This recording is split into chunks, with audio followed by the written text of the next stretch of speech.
사랑의 하나님 감사합니다. 이 새벽 우리로 하여금 주 앞에 예배하게 하시니 감사를 드립니다. 이 시간 온 마음과 정성을 다해 하나님을 예배하는 시간이 되게 하시고, 하나님을 예배함을 통해 세상이 줄 수 없는 평안과 기쁨이 가득 넘치는 하루가 되도록 역사하여 주옵소서. 예수님의 이름으로 기도합니다. 아멘. 찬송가 370장, 통일 찬송가 455장, 주 안에 있는 나에게 함께 찬양하겠습니다.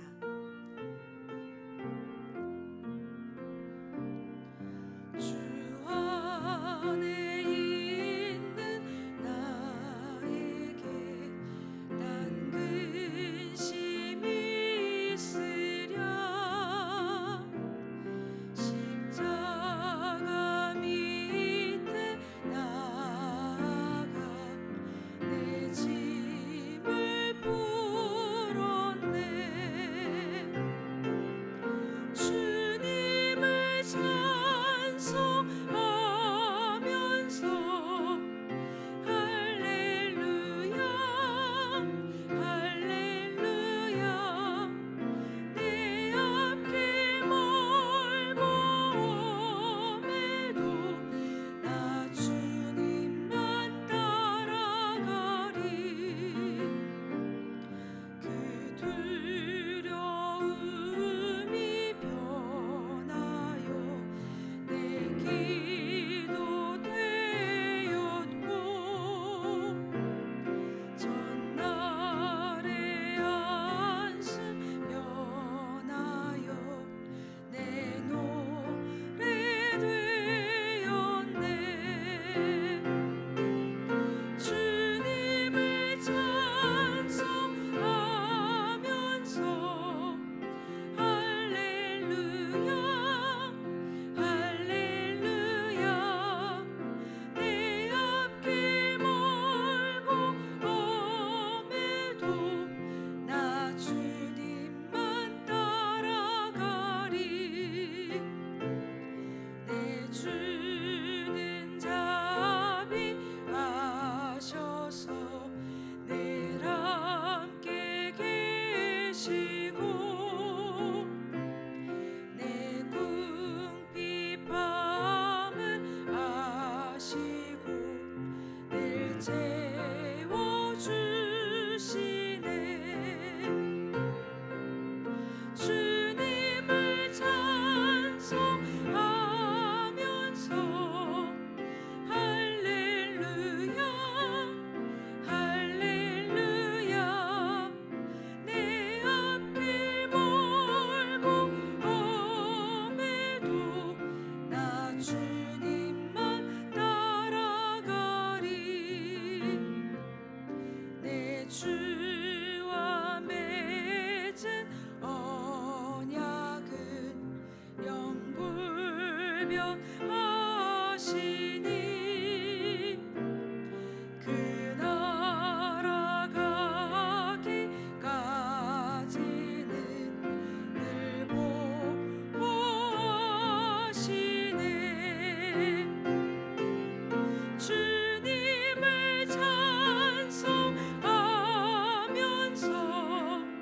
할렐루야 할렐루야. 내 앞길 멀고 험해도 나 주님만 따라가리. 이 시간 수요 예배와 모든 예배를 위해 함께 기도하기 원합니다. 모든 예배 가운데 하나님께서 함께 하셔서 오직 하나님만을 예배하는 예배가 되게 하시고, 모든 예배자들이 신령과 진정으로 하나님을 예배하는 참된 예배자들이 되도록 함께 기도하기 원합니다. 또한 김인철 목사님을 위해서 기도하겠습니다. 모든 수술 가운데 함께 하셨던 그 하나님 아버지께서 회복하는 그 가운데도 함께 하시사 어떤 어려움도 없이 어떤 문제도 없이 완전한 회복을 주님께서 허락하시길 함께 기도하겠습니다. 사랑하는 아버지, 이 시간에 소예배와 모든 예배를 위해서 주님 앞에 기도하며 나아갑니다.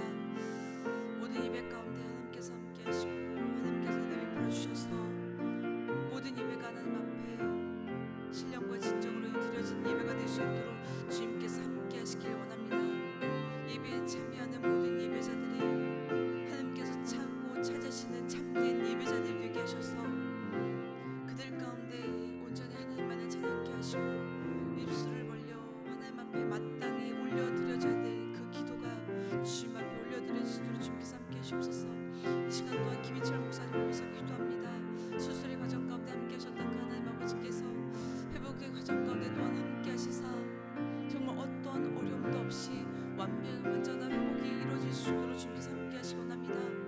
하나님께서 회복하게 하시고 또 하나님께서 능력과 은혜를 베풀어 주셔서 더욱더 강건해진 몸으로 이 강단에 다시 서서 하나님의 말씀을 선포하고 주의 사역을 힘있게 감당해 나가실 수 있도록 주님께서 은혜 베풀어 주옵소서.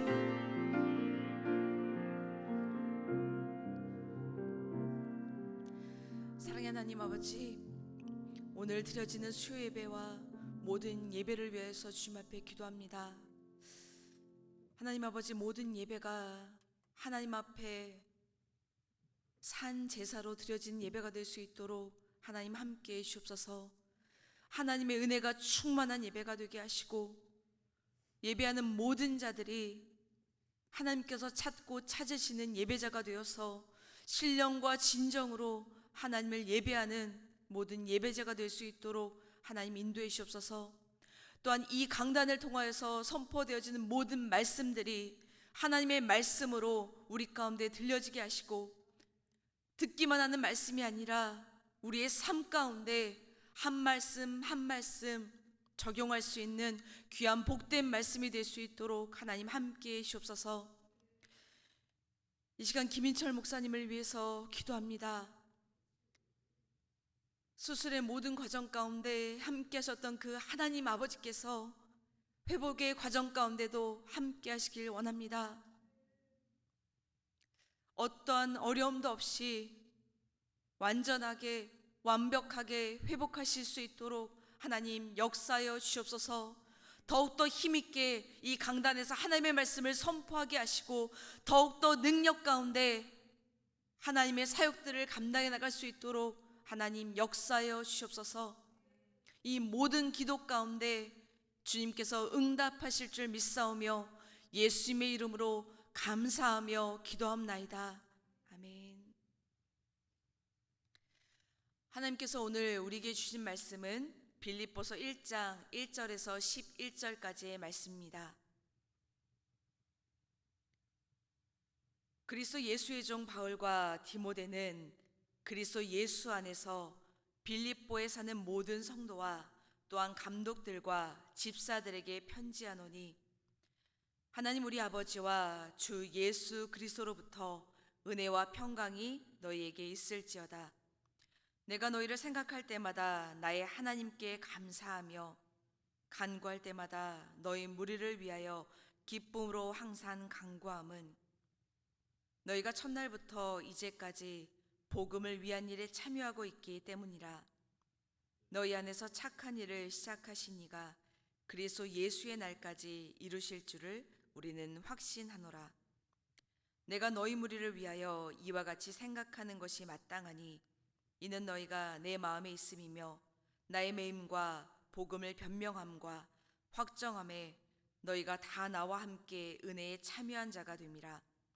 내가 예수 그리스도의 심장으로 너희 무리를 얼마나 사모하는지 하나님이 내 증인이시니라. 내가 기도하노라. 너희 사랑을 지식과 모든 총명으로 점점 더 풍성하게 하사 너희로 지극히 선한 것을 분별하며 또 진실하여 허물 없이 그리스도의 날까지 이르고 예수 그리스도로 말미암아 의의 열매가 가득하여 하나님의 영광과 찬송이 되기를 원하노라. 아멘. 오늘부터 우리는 빌립보서의 말씀을 나누게 됩니다. 빌립보 교회는 바울의 2차 선교 여행 기간에 유럽 땅에 최초로 세워진 교회였습니다. 바울의 계획이 아닌 성령의 인도하심으로 세워진 교회였죠. 그런데 다른 지역에서의 사역 기간과 비교해 볼 때 바울이 빌립보에 체류했던 기간은 그리 길지 않았습니다. 그렇지만 빌립보 교회는 바울과 지속적으로 친밀한 관계를 유지했고 여러 차례에 걸쳐 물질적으로 선교 사역을 후원하는 등 바울에게 큰 기쁨을 안겨준 교회였습니다. 이 빌립보 교회에 바울이 보낸 편지가 바로 빌립보서입니다. 빌립보서는 기쁨의 서신이라는 별명처럼 기쁨이 충만한 책입니다. 총 4장, 104절밖에 안 되는 짧은 서신이지만 그 안에 기쁨이라는 단어가 16번이나 사용되었습니다. 그런데 짧은 편지 안에 이렇게 기쁨이라는 단어가 많이 사용되었지만 다 아시는 것처럼 바울이 빌립보서를 기록할 당시에 바울은 전혀 기뻐할 수 있는 상황이 아니었습니다. 로마 감옥에 갇혀 죄수의 신분으로 보낸 편지이기 때문입니다. 당시에 바울은 군병과 연결된 사슬에 양손과 양발이 묶인 채로 지하 감옥에 갇혀 있었습니다. 사도행전에 보시면 사도 바울이 어떻게 동족인 유대인들에게 체포되었는지, 타고 가던 배가 어떻게 파손되었는지, 어떤 고난을 당하며 로마에까지 도착했는지 그 여정을 자세하게 기록하고 있습니다. 이처럼 사도 바울은 로마에 도착하기까지 수많은 어려움을 겪었고 빌립보서를 기록하는 순간에도 깜깜한 지하 감옥에서 전혀 기쁨이라고는 찾아볼 수 없는 그런 상황 가운데 있었습니다. 뿐만 아니라 이 편지를 받은 빌립보 교회도 상황은 마찬가지였습니다. 고린도후서에 기록되어 있는 것처럼 빌립보 성도들은 환난과 시련과 가난의 어려움을 겪고 있었습니다. 빌립보 교회는 여자 성도들로 시작되었고 여성 지도자들이 많은 교회였습니다. 그런데 그 중에 유오디아와 순두계라는 여성 지도자 간의 다툼이 있었습니다. 뿐만 아니라 주위의 비그리스도인들로부터 온갖 핍박과 고난을 당했습니다. 그리고 여전히 가난의 문제가 해결되지 않았습니다. 상황적으로 보자면 빌립보 교회도 전혀 기뻐할 수 없는 상황이었던 것이죠. 정리해보자면 바울은 전혀 기뻐할 수 없는 상황 가운데 있는 빌립보 교회에게 감옥에 갇힌 나도 기뻐하니 너희도 기뻐하라 권면하고 있는 것입니다. 바울이 감옥에 갇혀 있는 상황에서도 어떻게 이렇게 기뻐하라 권면할 수 있었을까요? 바울이 기뻐할 수 있고 기뻐하라 권면할 수 있는 근거는 무엇일까요? 1절 말씀을 다시 읽어보겠습니다. 그리스도 예수의 종 바울과 디모데는 그리스도 예수 안에서 빌립보에 사는 모든 성도와 또한 감독들과 집사들에게 편지하노니. 편지에는 발신자와 수신자가 있습니다. 빌립보서의 발신자는 바울이고 수신자는 빌립보에 사는 모든 성도입니다. 그런데 바울은 발신자인 자신을 그리스도 예수의 종이라 소개하고 있습니다. 바울은 10년 전에 빌립보 교회를 세운 설립자입니다. 빌립보 교회에 성경을 가르친 교사였고 목사였습니다. 빌립보 교회 교인들이라면 누구보다도 존경하는 능력 있는 지도자였습니다.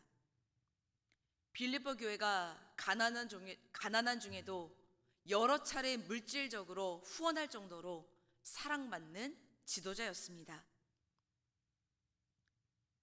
자기의 스펙을 담아 설명할, 소개할 그런 말이 많았던 것이죠.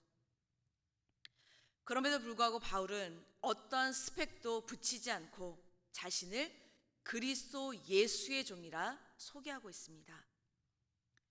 여기서 종이라고 하는 단어는 우리가 생각하는 종, 하인을 말하는 것이 아닙니다. 여기서 바울이 사용한 단어는 노예입니다. 당시의 노예란 짐승이라 생각되던 때였습니다. 그럼에도 불구하고 바울은 자신을 노예라 부르고 있는 것이죠. 노예는 값을 주고 산 주인의 소유물입니다. 그렇게 노예는 주인의 명령에 따라서만 살게 되죠. 이와 마찬가지로 바울은 그리스도 예수의 노예라는 것입니다. 자신은 예수님께 속한 사람이라는 것이죠. 그렇게 사도 바울은 감옥에 있으면서도 감옥에 있다 생각하지 않았습니다. 감옥에 있으면서도 나는 예수님 안에 있다 생각했던 것이죠. 이것이 바로 감옥에 있는 상황에서도 사도 바울이 기뻐할 수 있었던 이유였습니다. 사도 바울은 자신이 에베소에 있든 고린도에 있든 감옥에 있든 장소가 중요하지 않았습니다. 그의 상황이 중요하지 않았습니다. 그가 중요하게 생각한 것은 오직 한 가지. 나는 예수 그리스도에게 속해 있다. 내가 예수님 안에 있다. 그것이면 좋겠던 것이죠. 어떤 어려움도 이겨낼 수 있었습니다. 어떤 희생도 상관하지 않았습니다. 그렇게 바울은 기뻐할 수 있었던 것이죠. 그리고 그것이 또한 어려움 가운데 살아가고 있는 빌립보 교회가 기뻐할 이유라고 말씀하고 있습니다. 1절 말씀에서 바울은 빌립보 교인들을 향해 그리스도 예수 안에서 빌립보에 사는 모든 성도라 부르고 있습니다. 성도는 거룩한 무리를 말합니다. 천주교에서는 특별한 삶을 산 사람들에게 후세 세인트라는 단어를 붙입니다.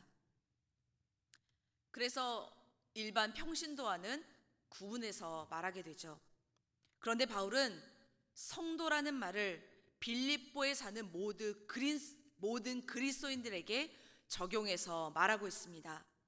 성 어거스틴, 성 프란시스 같이 빌립보에 사는 모든 그리스도인들은 성, 세인트라는 단어가 붙은 사람들이라는 것이죠. 성 문혜란, 성 이정희, 성 김희준, 성 문두진, 이와 같은 예를 들 수 있습니다. 그런데 성도라고 할 때 사용된 헬라어 하기오스는 본래 불결하던 것인데 깨끗하게 되어서 거룩하게 된 상태를 나타내는 단어입니다. 우리는 결코 우리 스스로 거룩할 수 없는 존재들입니다. 그런데 예수 그리스도의 보혈의 피로 정결케 되어서 거룩한 존재가 되었습니다. 성도라 불릴 은혜를 받은 것이죠. 7절의 말씀처럼 바울과 함께 은혜에 참여한 자가 되었습니다. 빌립보는 로마의 식민지가 되었고 로마의 퇴역 군인들이 거주할 거주지로 지정되면서 로마시의 축소판이 되었습니다. 빌립보에 사는 사람들은 로마 시민이라는 자부심과 특권을 누릴 수 있었습니다. 그러나 그것은 빌립보 교인들에게 참 기쁨이 되지 못했습니다. 그들이 만난 여러 환난과 시련과 가난의 문제 가운데 기뻐할 수 있는 조건이 되지 못했습니다. 그러나 예수 그리스도로 인해 자격 없는 우리가 구원의 은혜를 받고 성도라 불리는 자들이 되었기에 바울처럼 기뻐할 수 있다는 것이죠. 환경과 조건이 바뀌어도 예수 그리스도 안에 있으면 기뻐할 수 있다는 것입니다. 기쁨의 이유는 오직 예수 그리스도라는 것이죠. 여러분은 내가 성도라는 것을 인식하며 살고 있습니까? 내가 예수 그리스도의 보혈의 피로 성도라 불리는 것에 감사하며 기쁨 가득한 삶을 살고 있습니까? 미국의 어떤 도시를 여행하던 한 여행자가 주일이 되어서 예배를 드리기 위해 교통경찰에게 어디에 가면 교회가 있는지를 물어봤습니다. 그럴 때는 이 경찰은 저 멀리에 있는 교회를 가리키며 그 교회를 가라고 말했던 것이죠. 너무 멀리에 있는 교회를 알려주는 게 아닌가 싶어서 이 여행자는 주위를 한번 둘러봤습니다. 그랬더니 가까운 곳에도 교회가 있는 거예요. 그래서 그 경찰에게 왜 굳이 저 멀리에 있는 교회를 가라고 나에게 가르쳐 주냐 이렇게 물어봤습니다. 그랬더니 그 경찰이 이렇게 대답을 했다고 합니다. 내가 주일마다 저 교회에서 예배를 드리고 나오는 사람들을 봤는데 다른 교회들과 달리 저 교회 사람들은 항상 행복해 보이고 기뻐 보이더라고요. 나는 교회 다니지 않지만 왠지 저의 교회가 진짜 교회가 아닌가 이런 생각을 하게 됐습니다. 이렇게 대답했다고 합니다. 예수님 안에 있는 그리스도인들에게는 세상이 알 수 없는, 세상이 줄 수 없는 기쁨이 있습니다. 그 기쁨은 기뻐하라 말하지 않아도 내 안에서 저절로 새어나오는 기쁨이죠. 그런데 우리는 밤낮으로 일하고 수고하면서 기쁨과 감사를 잃어버릴 때가 참 많습니다. 늘 똑같이 반복되는 일상 속에서 내 상황과 조건을 바라볼 때 기뻐하기가 쉽지 않습니다. 기쁨을 잃어가고 있는 것이 우리 세대의 모습인 것이죠. 요즘 신문과 뉴스의 90% 이상이 부정적인 뉴스, 비극적인 뉴스라고 해도 과언이 아닐 것입니다. 특별히 코비드로 인한 팬데믹을 지나면서 우리가 가장 크게 잃어버린 것은 기쁨이 아닌가 생각하게 됩니다. 지금 나 역시 기쁨을 잃어버린 채로 살아가고 있다면 내가 지금 예수님 안에 있는지 점검해 보시기 바랍니다. 예수님께서는 우리에게 나의 안에 거하라 말씀하셨습니다. 예수님 안에 거하면 우리도 사도 바울처럼 기쁨이 넘칩니다. 어떤 것도 두려워하지 않게 됩니다. 내 환경에, 내 상황에 영향받지 않습니다. 결국에는 하나님께서 모든 것이 합력하여 선을 이루실 것이라는 확신이 생기기 때문이죠. 6절 말씀입니다. 너희 안에서 착한 일을 시작하신 이가 그리스도 예수의 날까지 이루실 줄을 우리는 확신하노라. 2023년 오직 예수님 안에 거하는 한 해가 되기 원합니다. 그래서 세상이 알지 못하는, 세상이 줄 수 없는 참 기쁨을 누리는 그런 한 해가 되길 간절히 축원합니다. 함께 말씀을 기억하며 기도하기 원합니다. 우리의 상황과 환경과 조건에 상관없이 기쁨의 근원 되시는 예수님으로 인해 날마다 기쁨 가득한 삶을 살기 원합니다. 날마다 예수님 안에 거하는 삶이 되도록 우리를 인도하여 주옵소서. 이렇게 함께 기도하겠습니다. 사랑의 하나님 아버지, 우리의 삶이 온전히 예수님 안에 거하는 삶이 되기를 원합니다. 삶의 어떠한 순간 가운데서도 내 상황과 내 환경을 바라보는 것이 아니라 오직 예수님만 바라보며 그 안에서 주께서 주시는 평안과 기쁨이 가득한 삶이 되기를 원합니다. 내 삶의 이유가 오직 예수님 한 분입니다. 예수님이면 족합니다. 예수님이 계시다면 어떤 어려움도 이겨나갈 수 있습니다. 그런 고백 가운데 살아가는 우리의 삶의 여정이 될 수 있도록 주님 인도하여 주옵소서. 삶의 모든 순간 가운데 내가 거하고 있는 장소가 중요한 것이 아니라 내가 처한 상황이 중요한 것이 아니라 내가 만난 환경이 중요한 것이 아니라 그 어떤 것보다 능하신 그 하나님 아버지께서 나와 함께 하시기에 또한 내가 그 예수님 안에 거하기에 그 어떤 것도 나를 짓누르는 문제가 될 수 없다는 것을 고백하며 주님 앞에 나갈 수 있도록 주님 붙잡아 주옵소서.